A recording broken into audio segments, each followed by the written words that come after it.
Hola coders, bienvenidos a la tercera entrega de Jason Ross con CRD. Yo soy Fran Moreno y empezamos. En el video anterior ya habíamos completado varios tipos de serialización de los datos y lo guardamos tanto en objetos tipo value y también en una estructura de tipo user. Pero, ¿qué pasa cuando tenemos más complejidad? Es decir, por ejemplo, valores por defecto.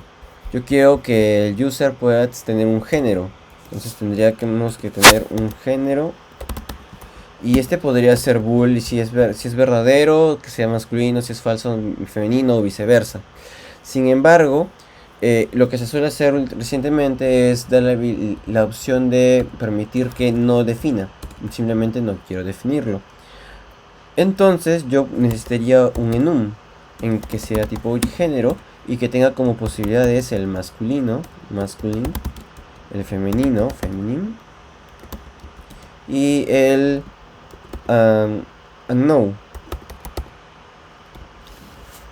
Y yo quiero que este tipo de género sea el que habilite aquí. Ahora, ¿pero por qué me sale este error? Solo estoy declarando un tipo de dato. Es que como user es deserializable, gender tiene que ser deserializable. Y como user es serializable, gender también tiene que ser serializable. Por ende, es necesario que también active la macro de serialización, selección, en este caso también debug. Ahora, ya está todo funcionando. ¿Y qué pasa si compilo el código? En la última compilación y ejecución vimos que se corrieron los cuatro casos. Los dos primeros eran que de un string o de la macro JSON lo extraíamos a un value, mientras que en los dos últimos de un JSON o de un value le extraíamos y lo guardábamos dentro de la estructura user. Ahora, si lo corremos, ¿qué vamos a tener? Vemos que solo se imprimen los dos primeros casos en donde la data que de entrada se convierte en un value, pero falla en el caso en el tercer caso, no imprime nada al respecto. Y en esta sección particular nos dice que en la data que hemos traído no tiene a gender. ¿Y cómo solucionamos eso?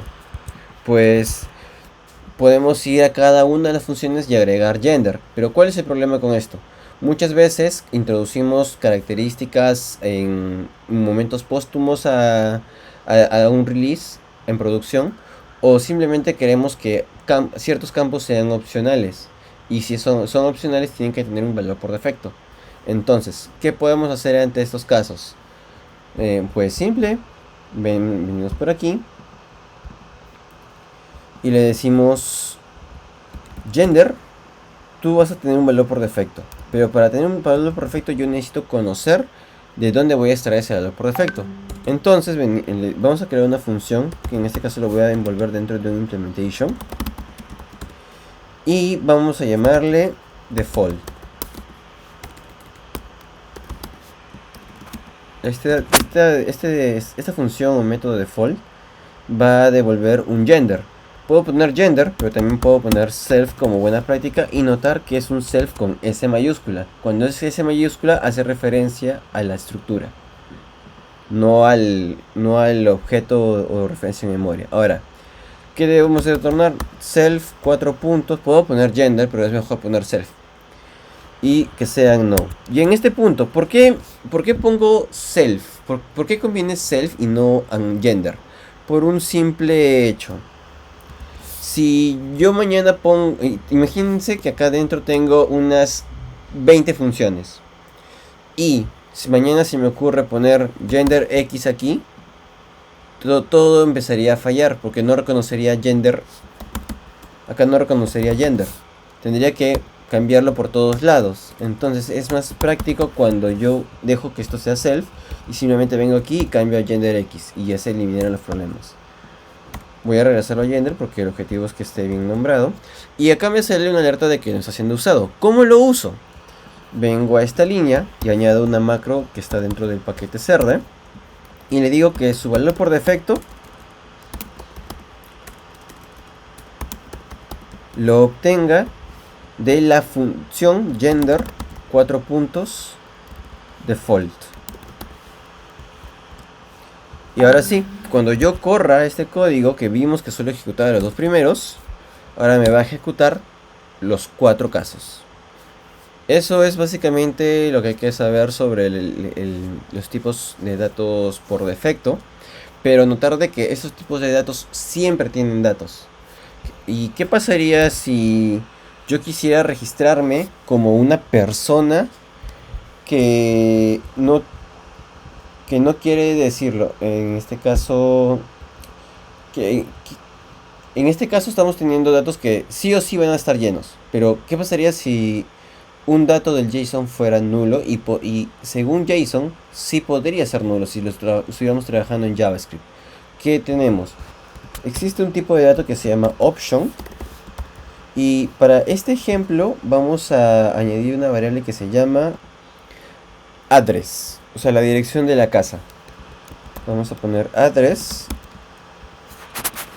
Y este address va a ser un tipo string. No necesitamos que sea otro tipo de dato. Y ahora sí vamos a probar. Necesitamos que este string tenga un valor por defecto. Entonces vamos a crear implementation. No vamos a crear implementation porque no quiero trabajar con string. Directamente voy a poner default address. Y que me retorne un string. Este string va a decir string from y vamos a ponerle un valor que diga casa. Pero todavía no voy a usar esta función. Vamos a ver si hasta el momento compila. Sí, compila porque es opcional. Entonces, a diferencia del género que no estaba como opcional, este sí amerita un valor. Y cuando yo le ponga el de ser de default, le voy a asignar esta función. ¿Qué es lo que va a ocurrir?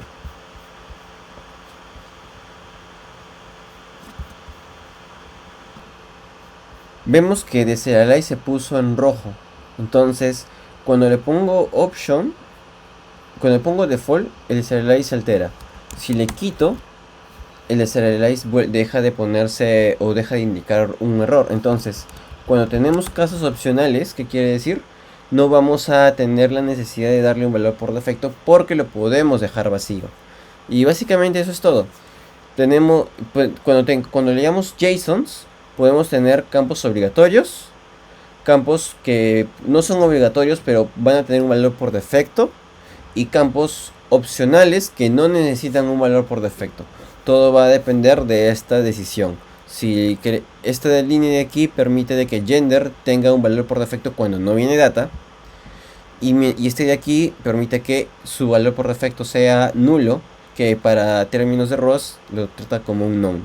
Y vemos bien cómo se ejecutó. Aquí vemos que address tiene el nome. Listo, entonces creo que con eso hemos cubierto casi todo lo necesario. Lo único que faltaría ver es una última función en donde nosotros hacemos el proceso inverso. De una estructura convertimos a JSON. Y con eso terminamos. Entonces vamos a hacer una nueva función para lograr ese objetivo. Vamos a poner function serialize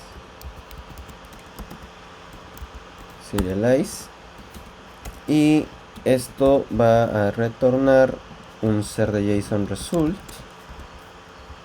como en los demás ejemplos, y vamos a ponerle que retorna un OK por defecto. Y en este caso vamos a hacer lo siguiente. Nosotros tenemos una estructura de datos que ya venía desde este valor. Entonces vamos a copiarlo para no escribir todo. Vamos a extraer el usuario que queríamos. Y sabemos que ahorita este usuario tiene género, pero no tiene dirección. Y vamos a ver cómo se imprime esta dirección. Vamos a poner print ln para que podamos imprimir el texto en la consola, y vamos a darle un valor que va a ser de JSON 4 puntos to string, en este caso to pretty string porque quiero leerlo de una manera fácil, y voy a darle .unwrap. ¿Por qué unwrap? Porque esto podría fallar y Langra se asegura de que no falle. Ahora el loop me sale con un error. Voy a pasárselo con un borrow para que tenga prestado el acceso a la memoria. Ahora sí, corremos y vemos qué pasa.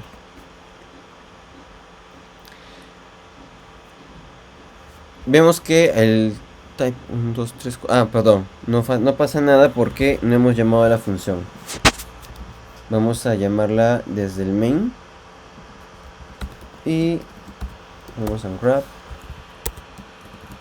Y ahora sí, al momento de correr, debería mostrar un tipo de dato. Aquí está, la data serializada. Podemos ver de que el address nos devuelve como null, el gender como no, y eso sería todo. Ya tenemos básicamente todo lo que es necesario tratar. Sabemos llevar datos de un texto que es en formato JSON a una estructura value o en un tipo value, que es la forma genérica de contratar JSON, o podemos llevarlo a una estructura. De esa estructura o también de un value podemos regresarlo al texto. Y como vimos en este caso, tenemos una serie de opciones para poder imprimirlo. Y una es el string, y otra es el